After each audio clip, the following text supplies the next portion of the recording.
What's up et catch addicté, bienvenue dans cette nouvelle vidéo, c'est Jimbo et je serai votre commentateur aujourd'hui. Et aujourd'hui on se retrouve pour la review du SmackDown du 25 décembre 2020. Vous êtes prêts? Que le show commence. Bon, est-ce que vous avez aimé ce SmackDown? Bah, moi personnellement, je l'ai trouvé assez correct en effet. Bon, bien sûr, le problème de ce SmackDown, c'est qu'il a été enregistré. Parce que bien sûr, aux États-Unis, je pense que c'est pareil en France. 25 décembre, jour férié, c'est-à-dire qu'on ne travaille pas. Mais voilà, donc le problème d'avoir un show enregistré, ce sont les risques de spoiler. Et malheureusement, on en a eu. Et je tiens donc à remercier personnellement tous ceux qui nous ont spoilé. Vous êtes de vrais connards en fait. Mais enfin bref, bon, on va se calmer un peu et on va commencer par le premier match. Parce que oui, on nous a annoncé tous les matchs. Ah là, c'est cas exceptionnel, on nous a annoncé tous les matchs de ce show. Et on commence par un des plus gros matchs parce que nous avons 3 matchs de championnat dans la soirée. Et on commence par le match de champion universel Roman Reigns contre Kevin Owens dans un Steel Cage match. Bon, bien sûr, on se demande pourquoi un Steel Cage match. Bah bien sûr, pour empêcher Jey Uso d'intervenir. Pourquoi pas? Ça peut être une idée. Et le match, franchement, je le mets au même niveau que le match qu'ils ont eu le week-end dernier lors de TLC. Franchement, superbe match. Avec vraiment un aura démoniaque de Roman Reigns et une aura de libérateur de Kevin Owens. Oh, franchement, c'est génial. Et on le voit bien, Roman Reigns qui est en mode PLS, quoi, qui arrive pas à venir à bout de Kevin Owens. Owens se prend des spears, Superman Punch, même un coup de guillotine, ça marche pas. Roman Reigns, il comprend pas. Et d'un coup, bah, Kevin Owens qui prend avantage, voilà, Stunner, il est sur le point de gagner. Nous avons Jey Uso qui ramène son cul et qui aide Roman Reigns, qui va même jusqu'à menotter Kevin Owens. Et malheureusement, même si Kevin Owens essaie de sortir de la cage étant menotté, bah il est pas plus grand, donc il peut pas. Et là bah Roman Reigns il en profite, il dit oh c'est bon, maintenant je suis tranquille, je vais pouvoir descendre les marches tranquille. Et tu vois à la dernière marche, tu vois Kevin Owens qui est en train d'insulter Roman Reigns en disant voilà ah tu fais ta bitch, tu fais ton lâche, t'es obligé de me battre avec Jey Uso. Et bah Roman Reigns, lui, il s'en fout. Il dit, hop, il descend tranquillement. Et donc Roman Reigns, on repart avec le titre de champion universel. Je sais pas quoi dire. Le match en soi, il est génial. Franchement, un beau 9 sur 10 bien mérité.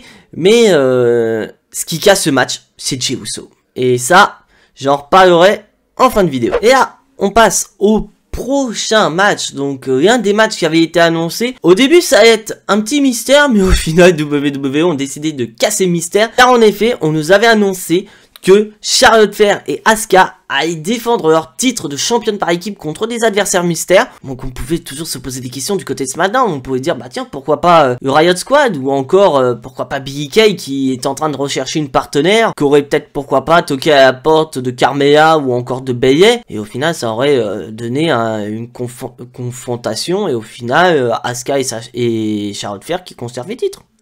Ça aurait pu être une idée. Et bah non, parce qu'au final, WWE nous a annoncé que ça allait être un match triple menace à élimination. Avec vraiment deux équipes où, ils font avec les moyens du bord. Car nous avons d'un côté les Babyface, Sasha Banks, la championne de SmackDown, et Bianca Belair. Et de l'autre côté, Heel avec Bayley et Carmella. Donc vraiment, l'expression l'ennemi de mon ennemi et mon ami est très bien respectée dans ce segment. Et donc là, nous avons voilà les championnes qui rentrent en première et qui voilà, qui sont en train de faire des promos comme d'habitude en disant que voilà, elles sont impressionnantes et qu'elles sont de retour à SmackDown. Parce que oui, Nia Jax et Shayna Baszler ont jamais défendu leur titre du côté de SmackDown. Ouais, et là donc nous avons Bayley, voilà, qui se fait une tonne promo et aussi en disant ouais, mais en parlant d'impressionnante, j'ai gardé la ceinture pendant 380 jours, j'ai règne le plus long de l'histoire de SmackDown. Sacha Banks qui arrive, il dit tiens, en parlant d'impressionnante, c'est qui t'a retiré la ceinture? C'est moi qui t'ai battu. Donc moi maintenant je suis championne, je suis tranquille. Et là nous avons Bianca Belair, pareil promo, ouais, je suis la plus impressionnante et tout de SmackDown, et Carmella qui dit oh, j'ai l'impression de voir que des chiennes. Franchement c'est vraiment du truc, ouais moi je suis meilleur, moi je suis meilleur, moi je suis meilleur. Mais bordel, attendez, allez au match. Et là on va au match, et franchement le match j'ai trouvé sympa, mais je ne comprends pas. Après je peux peut-être me tromper, mais c'est un triple threat match, donc triple menace. Ça veut dire qu'il n'y a pas de disqualification, il n'y a pas de décompte à l'extérieur. Donc je ne comprends pas pourquoi à un moment donné où Carmea et Bailey jouent vraiment en tant que heal et attendent que l'arbitre ait dos tourné pour attaquer Asuka de manière illégale, alors que c'est un triple menace, il n'y a pas de disqualification. Ça, je ne comprends absolument pas. Et surtout, du fait que c'est sans disqualification, bah je comprends pas pourquoi Yakoït de Carmea n'intervient pas pour sauver Carmea. C'est incompréhensible. Mais voilà, à noter que Carmea et Bailey se font éliminer du match. Donc la finale se joue entre les championnes, l'équipe de Babyface tout simplement. Et on voit clairement que match sert à une seule chose. Ça a donné de la puissance à Bianca Belair. Oh putain, les échanges avec Charlotte Flair. C'est génial. Et franchement, tu mets des matchs individuels, ça peut faire des affiches de rêve. Bon, bien sûr, dans les affiches de rêve, il n'y a que Bianca Belair dedans. C'est-à-dire que tu peux faire un Bianca Belair Asuka, Bianca Belair Charlotte Flair, Bianca Belair Sasha Banks. Ça c'est génial. Mais ça se voit, Bianca Belair elle est mise en avant. Ah, ça c'est sûr. Ah, dans les semaines à venir, elle sera challengeuse face à Sasha Banks. Ou même pire que ça. Ou je dirais même mieux que ça. Même mieux que ça, pourquoi pas, elle va au Rumble, elle gagne au Rumble, boum, elle va affronter Sasha Banks. Franchement, WWE, vous faites ça, ce sera largement mieux que Anna. Mais enfin bref, donc le match se termine, et voilà, une distraction de Bailey qui permet à Charlotte Flair de porter son Natural Selection pour le compte de 3. Donc nous avons Sasha Banks et Bianca Belair qui sont éliminés, et les championnes restent championnes, et elles restent très très fortes. Mais je tiens à noter que durant le match, nous avons le Riot Squad qui est en train de regarder le match. Donc, est-ce que le Riot Squad, dans les semaines à venir, ne vont pas aller toquer à la porte des championnes par équipe? Peut-être une idée. Mais franchement, l'idée, est bien respectée. Elles ont beau avoir été draftées à SmackDown, ça n'empêche pas, voilà, on est championne par équipe, on va défendre dans tous les rosters, donc peut-être pourquoi pas voir Asuka et Charlotte Flair aller à NXT, et pourquoi pas aller toquer à la porte de différentes équipes composées de catcheuses, peut-être pourquoi pas par exemple Yoshiwai ou Yawipe par exemple, ou Raquel Gonzalez et Mercedes Martinez, pourquoi pas. Après je donne des exemples, mais ça peut être une idée intéressante. Et là tu passes en coulisses avec nos champions par équipe de SmackDown et Street Profit qui nous annoncent que SmackDown est loin d'être terminé, parce qu'en effet il nous reste encore Daniel Bryan, Jey Uso, ou encore les matchs de championnat intercontinental entre Biggie et Sami Zayn dans un Lumberjack match, donc un match des bûcherons. Et là, ils entendent Sami Zayn qui est en train de parler avec une femme, donc une responsable des réseaux sociaux, et qui demande tout simplement pourquoi cette info du Lumberjack match, pourquoi y avoir dit sur les réseaux sociaux. Et là, donc, Sami Zayn qui est pas content, il vire Street Profit, mais Street Profit dit c'est dommage mec, nous avons un petit cadeau pour toi, donc on va partir avec. Et là, Sami Zayn, attends, t'as dit un cadeau? Ah non, je suis désolé, je m'excuse de m'être emporté, vas-y, donne le cadeau. Et là, j'ai aimé le cadeau, car en fait, c'est un t-shirt de Sami Zayn, où au lieu d'écrire « Je suis champion intercontinental », il y a écrit « J'étais le champion intercontinental ». Et franchement, tout le monde est mort de rire, donc Montesfort dans le Geodoki, mais Sami Zayn, il est pas marre, il rigole pas, il dit non, je suis en colère.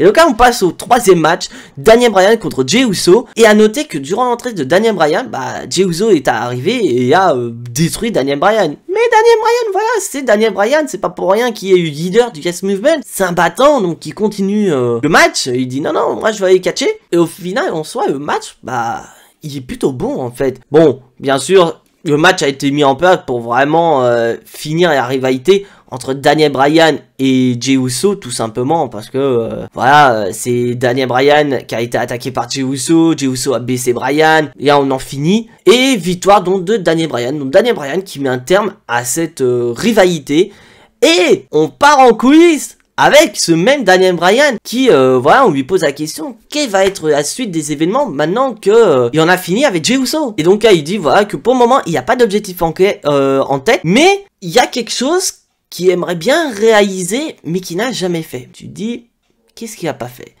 Il est champion du monde, il a été champion par équipe, champion intercontinental, champion des États-Unis, il a gagné une maillette. Tu te dis, il lui manque effectivement un truc.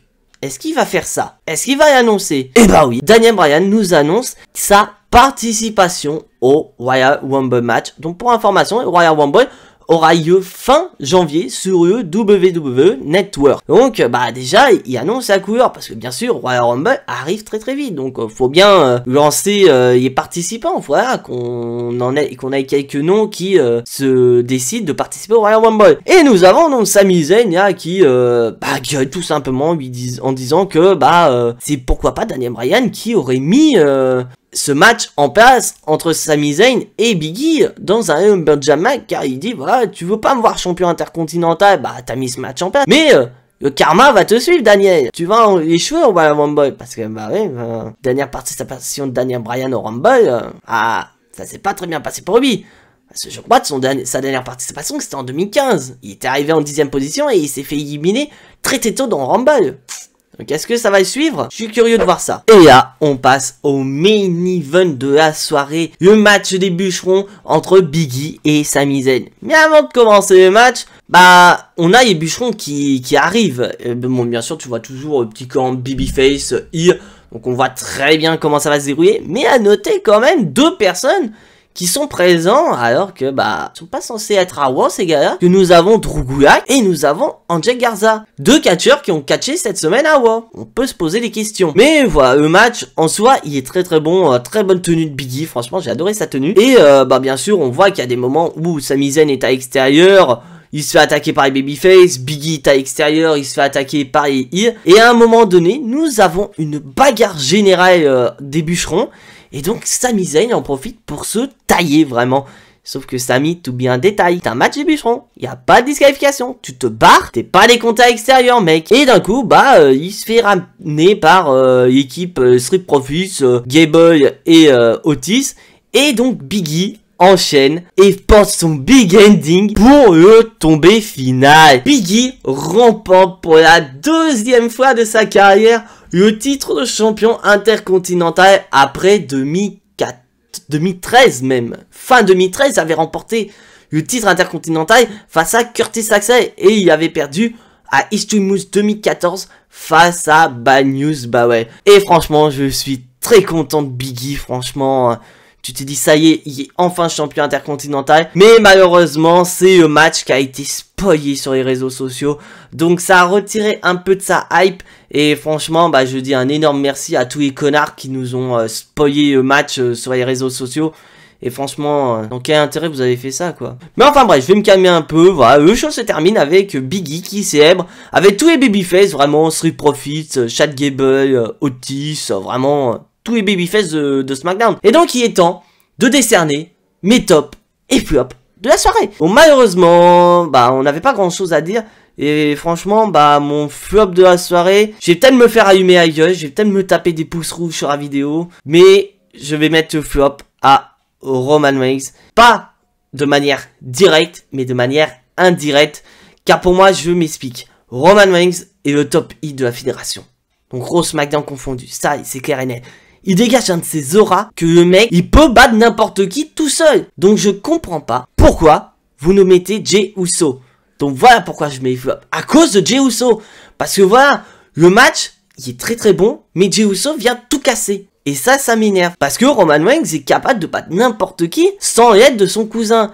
Et je pense que franchement, Jey Uso est en train de casser le charisme de Roman Reigns. Et au final, les fans risquent d'en avoir ras-le-bol. Et maintenant, on passe au top de la soirée. Et je pense que vous avez tous deviné. Le top de la soirée, c'est Big E. Pour moi, c'est Big E. Voilà, je suis très content que Big E soit champion intercontinental.